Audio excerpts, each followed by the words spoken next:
인사하겠습니다. 샬롬, 샬롬, 반갑습니다. 오늘 말씀의 제목 얼마나 동행하셨나요? 세부적으로는 한 해 동안 우리 주님과 얼마나 동행하셨습니까? 한 해의 마지막 주일 예배입니다.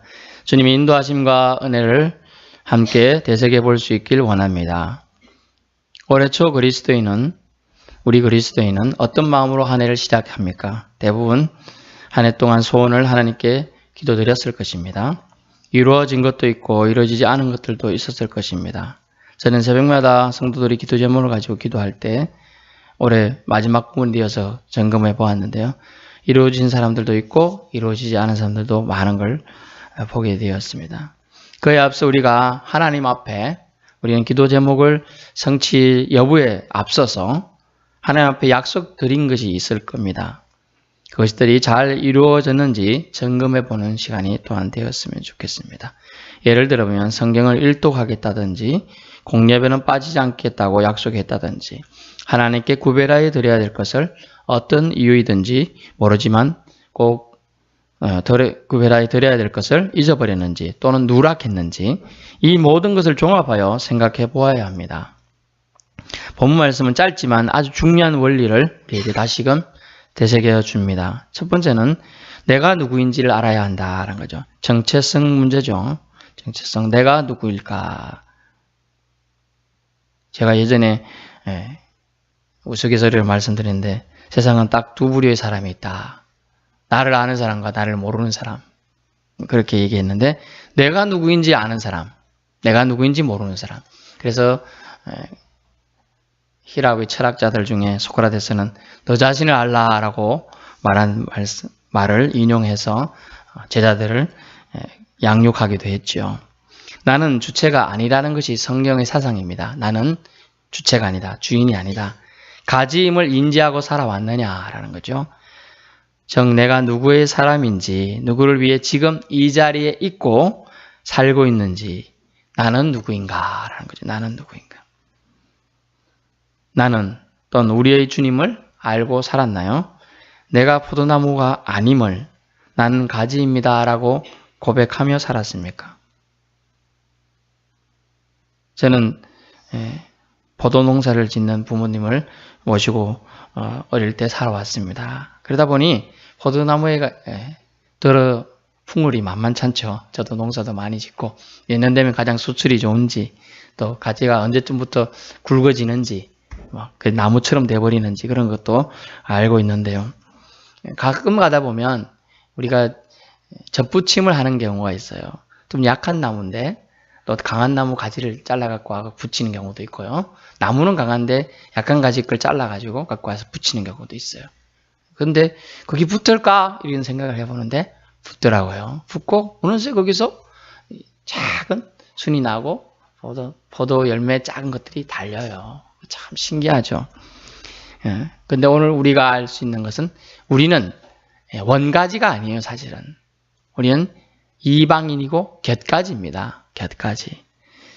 하지만 접붙임 받았다는 거예요. 접붙임 받았다. 예수님도 순종하셨죠. 농부이신 아버지 하나님께요. 농부이신 아버지의 사랑과 보살핌을 예수님도 받기로 결정하고 공생애 동안 또한 33년 동안 순종함으로 살아가셨습니다. 우리도 아버지의 사랑과 보살핌을 먹고 살아야 될 존재임을 인지하고 살았느냐라는 것이 정체성 문제입니다. 우리가 가지라는 거죠. 포도나무가 아닙니다. 그것을 알고 살았냐. 내가 누구인지를 우리 한 해의 마지막 시간, 마지막 예배 시간에서 들어보는 것이죠. 두 번째는 뭐냐면 그러면 우리가 누구인지를 알았으면 우리가 누구 안에 거하며 살았느냐라는 거죠. 누구 안에 거하며 살았느냐. 엔 크리스토스라는 단어를 쓰죠. 영어로 in Christ. 예수 안에서 과연 살았느냐라는 거죠. 이것은 결국 하나됨을 얘기합니다. 하나됨, 연합을 얘기하고 있습니다. 안에 거한다는 단어는 뜻이 뭡니까? 더불어 산다, 공생 이런 의미가 있는데요. 예수 그리스도와 유기적이고 지속적인 생명의 연합을 이루고 살았느냐. 얼마나 예수님을 의식하며 살았습니까? 성부와 성자와 우리가 하나됨을 인식하고 살았습니까? 거의 힘들지 않을까요? 예배 드리는 시간, 저는 밥 먹는 시간, 뭐 이런 시간 외에 가끔 이제 기도하는 시간 외에는 거의 생각을 안 할 때가 많은 것 같아요. 저 역시도 그런데 쉽지가 않은 얘기죠. 이 하나됨을 제대로 인식하고 살아온 사람들이 참 그리스도의 제자들이 되었고요. 그 하나됨 때문에 사명에 붙들림 받아 복음 전파하러 아울 골짝 빈들에도 가는 겁니다. 아무도 없는 곳에도 가는 거죠. 마치 사랑하는 연인이 또 사랑하는 부모와 자녀가 서로를 마치 하나처럼 의식하며 행동하는 것처럼 우리는 예수님이라면 어떻게 하셨을까라는 생각을 우리 속에서 하고 살았습니까? 주님께 여쭤보고 어떤 행동들을 했나요? 내 기준과 내 판단력으로 살아오지 않았나요? 솔직히 말하면 다 저에게 묻는 질문들입니다. 주님께 얼마나 여쭤보고 행동했나요? 우리는 성경 인물 속에 다윗이 정말 매 순간마다 전쟁할 때 주님 이 전쟁을 하면 승리할까요? 말까요? 승리한다. 그러면 어떻게 올라갈까요? 왼쪽으로 갈까요? 오른쪽으로 갈까요? 오른쪽으로 가라. 그러면 어떤 작전으로 싸워서 이겨야 될까요? 그런 작전까지도 세세하게 연합과 하나됨이 일어났을 때 다윗은 하나님과 공유했죠. 그만큼 가까이 친밀하게 느꼈다는 거죠. 예수님이라면 어떻게 하셨을까라는 질문, 우리 책도 유명한 책들, 요즘에는 어린이 그것까지 잘 볼 수 있게 만화까지 나온 게 있더라고요. 예수님이라면 어떻게 하실까? 저는 그 책을 중학교 때 성경고등학교 나오신 부장 선생님이 주셔가지고 읽어본 기억이 있는데 그때부터 지금까지 계속 가지고 읽고 있습니다. 번역판들은 우리가 똑같은 번역일 것 같아도 다르더라고요. 신학교 때 보던 번역판과 옛날 보는 거, 지금 보는 게 다 달라요. 그 어감 차이가 되게 미묘한데요. 번역에 따라서 이렇게 다르구나 하는 걸 알게 됩니다. 예전에 한번 읽었으니까 지금 읽을 필요 없다 생각하지 마시고 올해 한번, 올해는 이제 끝났네요. 내년에 한번 꼭 새롭게 한번 읽어보시길 바랍니다. 예수님이라면 어떻게 하셨을까? 상당히 다릅니다. 예전에 읽을 때랑 지금이랑. 많이 달라요. 신앙생활이 깊이도 달라졌겠지만요. 읽어보실 수 있길 바라고요. 그러면 우리는 주님과 얼마나 한 해 동안 동행했는가를 우리는 오늘 생각해 보아야 한다는 것이죠. 왜냐하면 인간은 생각하는, 사고하는 호모 사피엔스니까요. 생각하는 동물이는 거죠.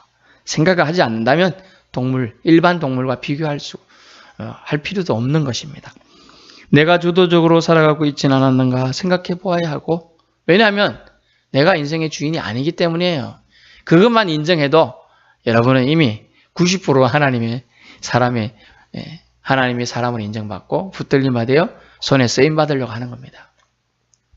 저뿐만 아니라 이 부분에 참으로 자유롭긴 힘들죠. 주님과 얼마나 동행하며 살았나. 세 번째는요. 그러면 주님을 떠나서는 우리는 무기력한 존재임을 알고 있었느냐라는 거죠. 인간 존재의 무가치성에 대해서 얘기해 주고 있습니다.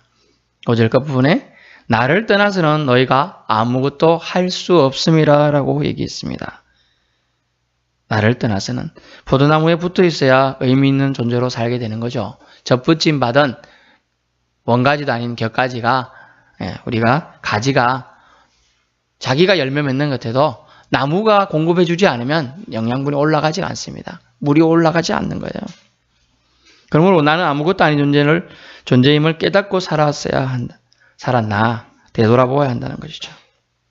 물고기가 물을 떠나 살 수 없었듯이 그리스도인은 그리스도를 떠나서는 참으로 무기력하고 무능력한 존재일 수밖에 없다는 것입니다. 이런 걸 인정하기 싫을 때가 많아요. 제가 예전에 작년인가요? 교인들과 함께 많지 않지만 산행을 하면서 가니까 산에 가다 보면 운동기구들이 있잖아요.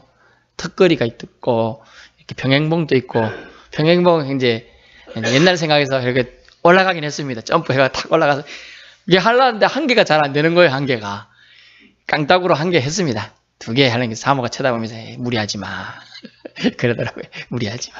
그래 내려왔으면 이제 턱걸이 그래서 이제 특별히 옛날에 뭐 최소 10개를 했으니까 항상 저는 머릿속에 10개는 한다고 생각하고 있어요. 그래, 1개는 쉽게 했습니다. 근데 2개째가 안 되는 거예요. 떨면서 올라갔더니 사모가, 아이고, 꼴 좋다, 꼴 좋다 이러는데, 안 되는 거. 옛날 생각은 저는 자꾸 하고 살고 있었던 거죠. 우리는 옛날이 지나가고 있는 걸 잊어버릴 때가 많습니다. 무기력하고 무능력해지고 있다는 걸 잊고 있어요. 우리는 힘을 빼고 살면 주님이 더 역사함을 잊고 산다는 거죠. 이것을 인정할 때 주님께 더욱 의지하는 존재가 됩니다. 그래서 제가 10개 한다고 버틸 때는 뭐 내 마음대로 다 한다. 지금 못하니까 내가 이렇게 조심스럽게 살아야 되는구나 알았습니다. 조심스럽게 살아야 된다. 그래서 심폐기능도 전에도 말씀드렸지만 애들이랑 같이 농구를 해보면 제가 이제 예전에는 농구 그래도 초등학교 때 선수를 해봤으니까 그걸로 뛰지만 조금만 뛰면 숨 차가지고요. 숨을 감당이 안 돼갖고 이러고 있는 거예요. 그래서 이게 옛날 심폐기능도 아니구나. 이제 그때서야 아는 겁니다.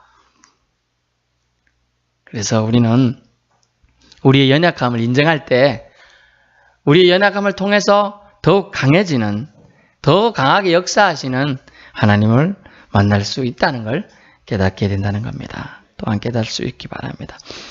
의지할수록 좋아지는 관계가 있어요. 친구 관계나 다른 분이 의지할수록 아이고 왜 이렇게 기대지 마. 좀 혼자 좀 서봐. 남에게 이렇게 의지하고 하지 말고 이러지만 우리 주님은 자신에게 의지할수록 더욱 좋아한다는 거예요. 예수님은 우리가 더욱 주님한테 의지하고 주님이 꼭 어떻게 좀 해주세요. 주님이 해주셔야죠. 이렇게 얘기하는 걸 더 좋아한다는 거예요. 그러므로 오직 주님과 성도의 관계만이 의지할수록 좋아지는 관계, 더욱더 좋아지는 관계라는 겁니다. 나는 부족합니다. 따라해보세요. 나는 부족합니다. 주님만 의지합니다. 네, 그렇습니다. 주님만 의지할 때 우리가 강해지는 거예요. 결국은 우리를 통해 하나님이 역사하시게 되기 때문입니다. 못한다고 솔직히 고백하고 의지하면 할수록 주님은 더욱 우리를 대견해 하신다는 겁니다. 대견해 하신다. 결론입니다. 우리의 할 일은 무엇입니까? 오직 나무에 붙어 있으면 된다는 겁니다. 나무 대신 예수님께 붙어 있으면 된다는 거예요. 가지는 할 일이 없어요. 중요한 모든 것은 나무가 하기 때문이죠. 가지는 그냥 붙어 있기만 해요. 근데 중요한 거는요. 주님 대신 포도나무 대신 예수님이 하시도록 붙어 있으면 되는데 단이 문제죠. 단서. 뭡니까? 번개가 치고요. 폭풍이 벌어진다는 거예요. 우리 인생에. 그때 비바람이 치고 폭풍 한설이 내릴 때 안 떨어져야 되고 나무가. 약한 건 어떻게 되죠? 곁가지가 떨어지는 거예요. 가지가 약해서 떨어질 수밖에 없는 거예요. 그러므로 우리는 붙어 있겠다는 강한 주님의 사랑, 이것이 필요하다는 거죠. 이게 주님께 맡기면 된다는 이 의지하는 마음. 다른 누군가에 의지하면 사람들은 참 쟤 옹졸하다, 남에게 의지만 하는 참 나한테 도움 안 되는 사람이다 이렇게 생각합니다. 하지만 주님한테 의지하면 주님은 더 좋아요. 어이구 얘가 나를 더 사랑하는구나, 나를 더 좋아하는구나 이렇게 본다는 겁니다. 주님께 더욱 맡기고 주님을 더욱 의지하는 저와 여러분 되시기 바랍니다. 아직 늦지 않았습니다. 지금부터 우리는 시작인 거예요. 지금부터라도 나는 가지임을 바로 분명히 인식하며 살아가길 결심하십시다. 무슨 일이 있더라도 주님 곁에 꼭 붙어 있어야 살 수 있음을 결코 잊지 맙시다. 물에 빠진 자가 구명보트를 결코 놓쳐서 안 되는 간절함으로 우리 주님을 붙잡읍시다. 동고동락의 연합, 즉 참된 연합, 하나됨을 통해 나와 우리의 존재 가치가 비로소 빛날 수 있음을 알고 믿고 주님께서 내게도 열매 맺는 삶을 허락하실 것을, 공급해 주실 것을 믿고 선하신 주님을 우리 모두 바라봅시다. 마치 집에서 기르는 동물이 주인이 밥 줄 것을 믿고 쳐다보듯이 우리는 주님을 갈망하며 바라보아야 한다는 거예요. 목마른 사슴이 시냇물 찾듯이 간절함으로 바라봐야 돼. 그 간절함이 우리 주님 대신 포도나무 대신 주님께 붙어 있을 수 있는 힘이라는 거죠. 주님 안에 거하기에 모든 착함과 진실함과 의로움으로 우리 영혼을 지켜야 될 것입니다.